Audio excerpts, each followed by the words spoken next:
Hello this is Gayatri welcome to ET exclusive 1000 కోట్లు అంటే ఒకప్పుడు అద్భుతం కానీ ఇప్పుడు అనుకుంటే 6 అంటే 6 రోజుల్లో వచ్చే వసూళ్లు అంత ఈజీ అయిపోయింది మన వాళ్ళకి 1000 వాలా పేల్చడం మరి ఇండియన్ స్క్రీన్ పై నెక్స్ట్ 1000 కోట్లు వసూలు చేసే సినిమా ఏది అది కూడా మళ్ళీ సౌత్ కే సాధ్యమా దురంధర్లా బాలీవుడ్ నుంచి మేమున్నామంటూ ఎవరైనా వస్తున్నారా చూద్దామా ఎక్స్క్లూజివ్ గా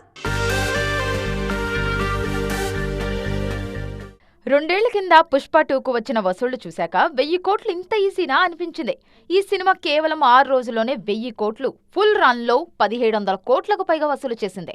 దీనికి ముందు బాహుబలి 2, KGF 2, RRR, జవాన్, పఠాన్, కల్కి సినిమాలు మాత్రమే 1000 కోట్లు దాటాయి. పుష్ప 2 తర్వాత దురంధర్ 2025లో 1000 కోట్ల రికార్డు అందుకుంది. ప్రస్తుతం సెట్స్ పై ఉన్న సినిమాల్లో బాలీవుడ్ నుంచి కేవలం దురంధర్ 2కు మాత్రమే 1000 కోట్ల క్లబ్ లో చేరే ఛాన్స్ ఉంది.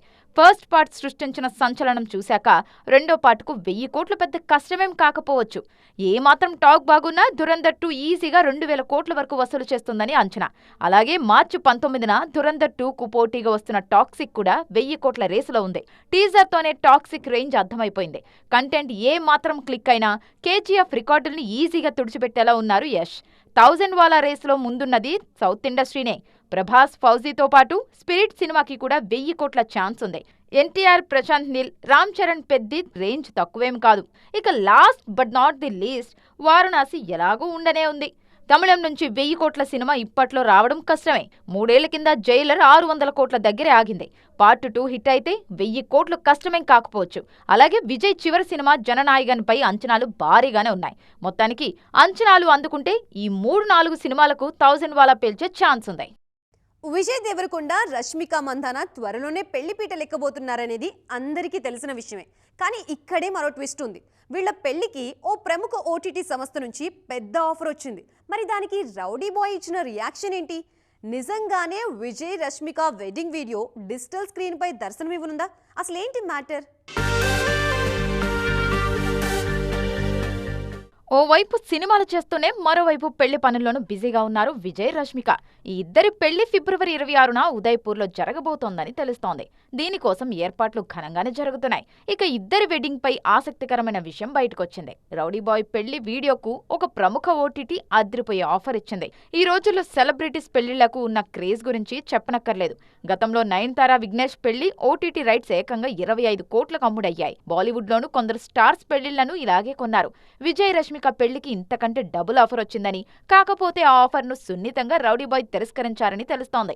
పెళ్లి అనేది ప్రైవేట్ స్పేస్ లో కుటుంబ సభ్యులు, సన్నిహితుల సమక్షంలో జరగాల్సిన వేడుక. ఆ జ్ఞాపకాలను తమ మధ్య ఉంచుకోవడానికి విజయ్ ఈ భారీ ఆఫర్ సైతం నో అన్నారనే వార్తలు వినిపిస్తున్నాయి. ఈ నిర్ణయంతో విజయ్ దేవరకొండపై ఫ్యాన్స్ లో మరింత గౌరవం పెరిగింది.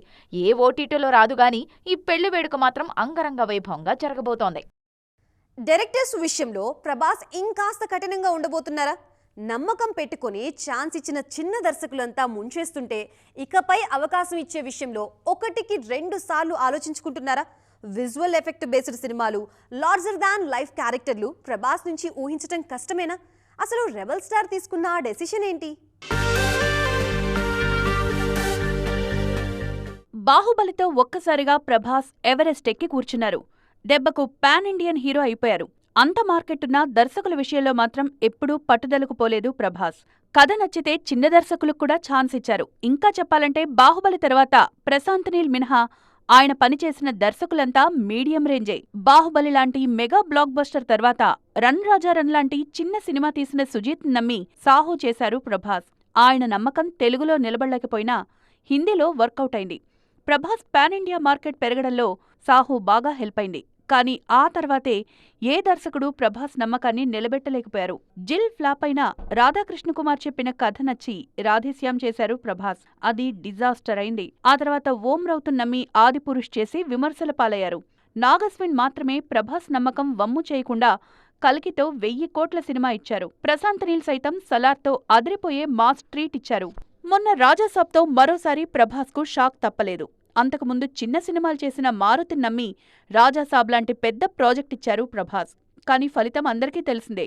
అందుకే ఇకపై భారీ ప్రాజెక్ట్స్ విషయంలో రిస్క్ తీసుకునేందుకు ప్రభాస్ సిద్ధంగా లేరని తెలుస్తోంది. ప్రస్తుతం రెబల్ స్టార్ చేస్తున్న కల్కి 2, సలార్ 2, ఫౌజీ, స్పిరిట్ అన్నీ పేరున్న దర్శకులతోనే. విజువల్ ఎఫెక్ట్స్ తో ఆడుకునే రాజమౌళికి సాధ్యం కాని సీన్ ఉంటుందా? ఆయన్నే భయపెట్టేంత గ్రాఫిక్స్ వారణాసిలో ఉండబోతున్నాయా? షూట్ చేసిన సీన్కి విఎఫ్ఎక్స్ చేయడానికి కూడా 1కి 10 సార్లు ఆలోచించుకునేలా వారణాసిలో సీక్వెన్స్లు ఉండబోతున్నాయా? మహేష్ బాబు సినిమాపై మరిన్ని అప్డేట్స్ బయటకు వచ్చాయి. మరి అవేంటో చూద్దామా? అదేంటో గానీ గత సినిమాలకు భిన్నంగా వారణాసి ప్రమోషన్స్ చేసుకుంటున్నారు రాజమౌళి. ఇదివరకు తలబాదుకున్న సింగిల్ అప్డేట్ ఇవ్వని రాజమౌళి ఇప్పుడు మాత్రం అడగకుండానే అన్నీ చెప్తున్నారు. మొన్నటికి మొన్న ఒకే ఇంటర్వ్యూలో చాలా విషయాలు చెప్పారు మహేష్ అండ్ ప్రియాంక. తాజాగా జక్కన్న సైతం వారణాసిపై హాట్ అప్డేట్స్ ఇచ్చారు. ఒక్కటైతే నిజం, గత సినిమాలతో పోలిస్తే వారణాసి షూటింగ్ రాకెట్ స్పీడ్లో పూర్తి చేస్తున్నారు దర్శక ధీరుడు. ఇప్పటికే 50% షూట్ పూర్తయింది. అందులో మేజర్ సీక్వెన్స్లు అన్నీ పూర్తి చేశారు జక్కన్న. అంతేకాదు, తన కెరీర్లోనే మోస్ట్ డిఫికల్ట్ సీన్ అయిన రామాయణ సీక్వెన్స్ కూడా పూర్తి చేసినట్లు తెలిపారు రాజమౌళి. విఎఫ్ఎక్స్ కోసం చాలా కష్టపడుతున్నామని తెలిపారు. జూన్ 2026లోపు వారణాసి షూటింగ్ పూర్తయిపోతుందని క్లారిటీ ఇచ్చారు జక్కన్న. జులై నుంచి పూర్తిగా పోస్ట్ ప్రొడక్షన్ మీదే ఫోకస్ చేయబోతున్నారు. 2027 ఏప్రిల్ 7న విడుదల అని డేట్ ఇచ్చారు టీం. దానికి తగ్గట్లుగానే షూట్ ప్లాన్ చేస్తున్నారు దర్శక ధీరుడు. మొత్తానికి మర్యాద రామన్న తర్వాత రాజమౌళి అంత వేగంగా పూర్తి చేసిన సినిమా వారణాసి అవుతుందేమో. రామ్ చరణ్ కొన్ని రోజులుగా పర్సనల్ లైఫ్ ఎంజాయ్ చేస్తున్నారు. కవల పిల్లలు లైఫ్లోకి రావడం, అందులో మెగా వారసుడు కూడా ఉండటంతో సంబరాల్లో మునిగిపోయారు మెగా కుటుంబ సభ్యులు. తాజాగా పిల్లలకి పేర్లు పెట్టారు. అందులో తన తండ్రి చిరంజీవిపై ప్రేమ చూపించారు రామ్ చరణ్. మరి మెగా వారసుల నేమ్స్ వెనుక ఉన్న కథేంటో తెలుసా? టాలీవుడ్ స్టార్ కపుల్ రామ్ చరణ్, ఉపాసన ఇంట సంబరాల వాతావరణం నెలకొంది. జనవరి 31న జన్మించిన కవల పిల్లలతో వీళ్ల కుటుంబం సంతోషంలో మునిగిపోయింది. క్లీన్ కారతో పాటు మరో 2 చిన్నారులకు ఉపాసన జన్మనిచ్చారు. తాజాగా జరిగిన బారసాల వేడుకలో పిల్లల పేర్లను శివరాం, అన్వీరాదేవి అంటూ తెలిపారు రామ్ చరణ్. చిరంజీవి అసలు పేరు శివశంకర్ వరప్రసాద్ నుంచి శివను, రామ్ చరణ్ నుంచి రామ్ను తీసుకొని వారసుడికి శివరాం కొణిదెల అని పెట్టారు చరణ్. అలాగే ఇందులో దేవుడి పేర్లు కూడా ఉన్నాయి. మరోవైపు పెద్ద కూతురికి క్లీంకార అంటూ అమ్మవారి పేరు పెట్టిన చరణ్, చిన్న కూతురుకు కనకదుర్గ అమ్మవారి ఆశీస్సులతో అన్వీరాదేవి అనే నామకరణం చేశారు. కవల పిల్లల బారసాలకు సంబంధించిన ఫోటోలు వచ్చాయి. ఈ వేడుకలో రామ్ చరణ్ తన కూతురు క్లీంకారను ఆప్యాయంగా ఎత్తుకోగా, సంప్రదాయ వస్త్రధారణలో కుటుంబ సభ్యులందరి మధ్య జరిగిన ఈ వేడుక ఎంతో ఆహ్లాదకరంగా సాగింది. ఈ వేడుక ముగియడంతో త్వరలోనే పెద్ద షూటింగ్లో జాయిన్ కానున్నారు చరణ్. మన హీరోలలో మార్పు మొదలైందా, లేదంటే నిర్మాతల్లోనే మార్పు మొదలైందా? మార్పు ఎక్కడ మొదలైందో తెలియదు, కానీ హీరోలకి ముందు ఇచ్చిన రెమ్యూనరేషన్స్ మాత్రం ఇప్పుడు ఇవ్వట్లేదనేది నిజం.